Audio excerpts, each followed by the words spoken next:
ठीक है, तो यस, नीट 2026, नीट 2026 जो आज से सिर्फ एक वीक पहले 3 मई को हुआ था, 3 मई को हुआ था, वो कैंसिल कर दिया है एनटीए ने।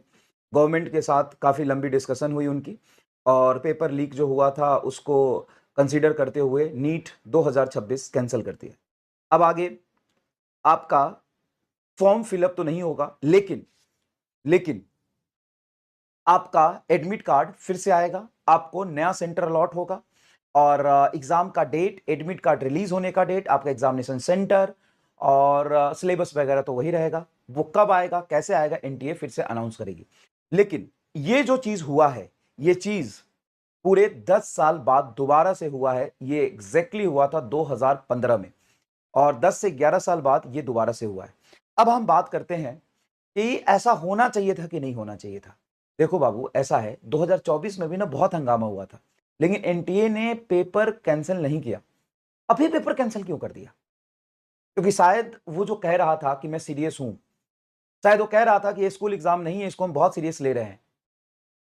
वो अपनी बातों को सही साबित करना चाहता है।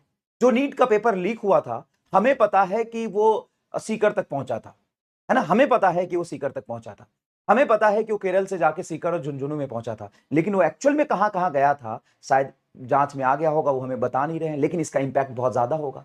आप तो ये कह रहे हो ना भाई कि सर पेपर कैंसिल हो गया, अब हम क्या करेंगे, फिर से वो मेंटल ट्रॉमा क्यों, मेरी क्या गलती थी, मैं क्यों दोबारा एग्जाम दूंगा, मैं अपना परेशानी क्यों झेलूंगा, मैं इस एग्जाम के में लगा रहूं, क्या ये मेरी क्या गलती थी, मैं एग्जाम दोबारा क्यों दूंगा? बेटा, आप एग्जाम दोबारा नहीं दोगे ना, लेकिन पेपर लीक हुआ तो उसमें भी तो आपकी कोई गलती नहीं थी। अगर वो लीक हुआ पेपर, अगर वो 5,000 बच्चों, 10,000 बच्चों तक गया होगा, तो शायद सारा सीट तो ही ले जाएंगे। आपका क्या, आपका क्या?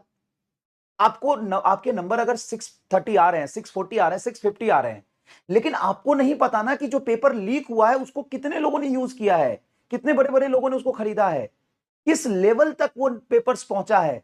अगर वो खुद ही 10,000 बच्चों तक पहुंच गया होगा तो कट ऑफ 660 चला जाएगा भाई मेरे, कट ऑफ 660 से 660 670 चला जाएगा। तो अगर आपने बहुत ईमानदारी से पेपर देके 650 के आसपास नंबर लाया, और जो कि बहुत ज्यादा नंबर है, इसमें तो तुम्हें एम्स और अच्छे मेडिकल कॉलेज मिल जाएंगे, लेकिन चूंकि पेपर इतना लीक हो गया था, इतना ज्यादा तरीके से लोगों तक पहुंच गया था कि कट ऑफ ही 670 प्लस चला जाए तो और कितना लीक हुआ है शायद एनटीए साहब को पता चल गया होगा कि इंपैक्ट ज्यादा है, तुमको कैंसिल करना पड़ा। ठीक है, तो अब बात आती है कि पेपर दोबारा होगा। हाँ, पेपर तो दोबारा होगा, कब होगा वो एनटीए बता देगी। मेरे हिसाब से 2 महीने के आसपास में पेपर हो जाएगा। ठीक है, 2 महीने के राउंड, मैक्सिमम 2 महीना। टाइमलाइन अगर बात करूं मैं, टाइमलाइन की बात करूं तो मैक्सिमम 2 महीना, timeline maximum 2 month, maximum 2 month, इससे ज्यादा समय नहीं लगेगा। पेपर कैसा आएगा? तो भाई देख, पेपर जैसा भी आए, पेपर लीक नहीं होना चाहिए, नहीं तो तुम्हारा सिलेक्शन रुक जाएगा। इंपॉर्टेंट ये नहीं है कि पेपर कैसा आएगा, फिर से मैं वही बार बार तुमको बता रहा हूं कि पेपर कैसा आएगा, वो अनएक्सपेक्टेड अनरियलिस्टिक पेपर के पीछे अभी से नहीं भागना। बस पेपर लीक ना हो, तुम्हारा सिलेक्शन हो जाएगा। अगर पेपर लीक नहीं होता है और बहुत ज्यादा टफ और बहुत अनरियलिस्टिक, बहुत मुश्किल पेपर बनाते हैं, उसमें भी सभी बच्चों के लिए मुश्किल पेपर होगा, और वहां पे मार्क्स नहीं, आपके रिलेटिव मार्क्स मैटर करेंगे, आपका रैंक मैटर करेगा। बस पेपर लीक ना हो, तुम्हारा सिलेक्शन हो जाएगा। चाहे 2025 जैसा पेपर जाए, कट ऑफ चला जाएगा 520, तब तो हो ही जाएगा ना भाई, सिलेक्शन चला जाएगा कट ऑफ 500। अब भाई पेपर बहुत टफ पूछ दिया, फिजिक्स में अगर 45 सवाल में से वो 10 सवाल बहुत मुश्किल बना दिए, 15 सवाल बहुत मुश्किल बना दिए, 45 के 45 मुश्किल नहीं बना सकते हैं। उस 45 में से अगर वो 25 सवाल इजी है, पहले वो अगर कर लोगे ना, तो तुम्हारा वैसे ही सिलेक्शन हो जाएगा।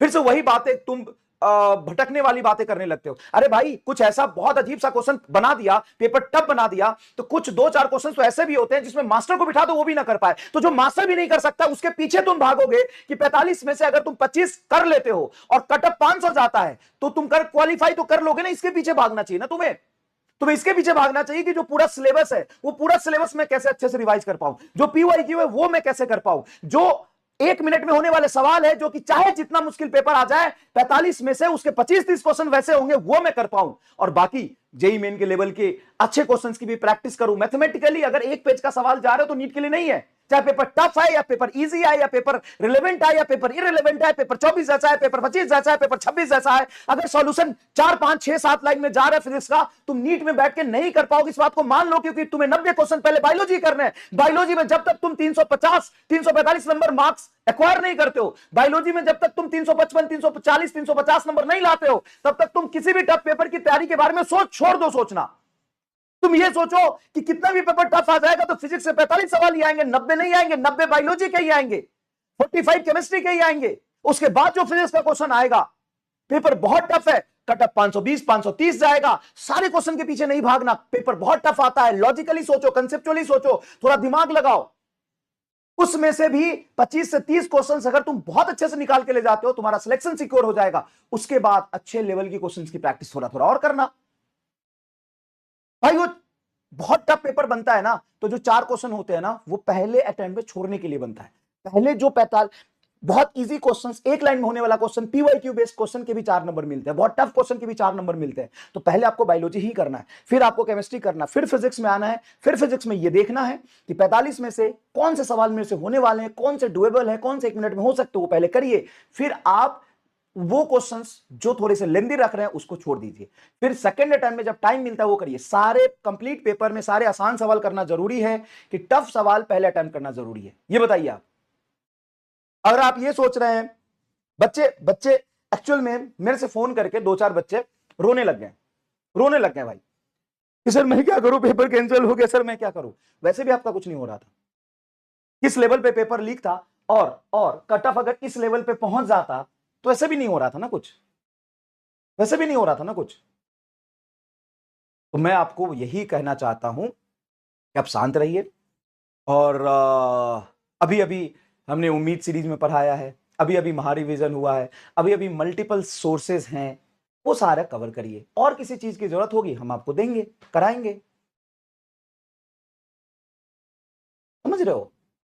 और किसी भी चीज की जरूरत होगी हम आपको कराएंगे, हम आपको देंगे। लेकिन फिलहाल तो यही है कि नीट 2026 कैंसिल हो गया है, और कैंसिल बहुत बड़ा इंपैक्ट रहा होगा पेपर लीक का, इसलिए कैंसिल हुआ। इस बात को समझने की कोशिश करिए, जो हमें शायद नहीं बताया जा रहा है, लेकिन बहुत लार्ज स्केल पे बातें आने वाली थी अभी।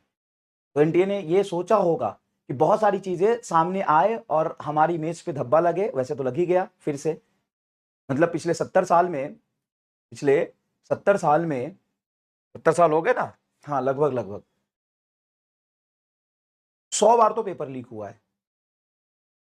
और पिछले 10 साल में अगर मैं नीट की बात करूं तो कोई ऐसा साल ही नहीं आता जिसमें पेपर लीक नहीं होता। तो ये लाखों करोड़ों बच्चे, उनकी फैमिली इस पेपर से जुड़े हुए हैं, वो मेहनत करते हैं, साल भर इतना सेक्रीफाइस करके मेहनत करके पढ़ाई करते हैं, उनके मेंटल स्टेट को एनटीए ने और ये जो गवर्नमेंट है वो तो एकदम खेल रही है उनके साथ। मतलब पहले से आप इतना प्रिपेयर ही नहीं होते हो कि लास्ट में आपको ऐसे स्टेप लेने पड़ते हैं, जैसा जो भी है। लेकिन पेपर कैंसिल होना मुझे लगता है सभी बच्चों के लिए ठीक होगा, क्योंकि इसका इंपैक्ट हो सकता है बहुत बड़ा रहा हो। ठीक है, तो अब इसके बारे में ना सोचिए, आप इसके बारे में सोचिए, ठीक है 1-2 महीने और मुझे पढ़ना पड़ेगा, फिर मैं पढ़ के नीट दूंगा।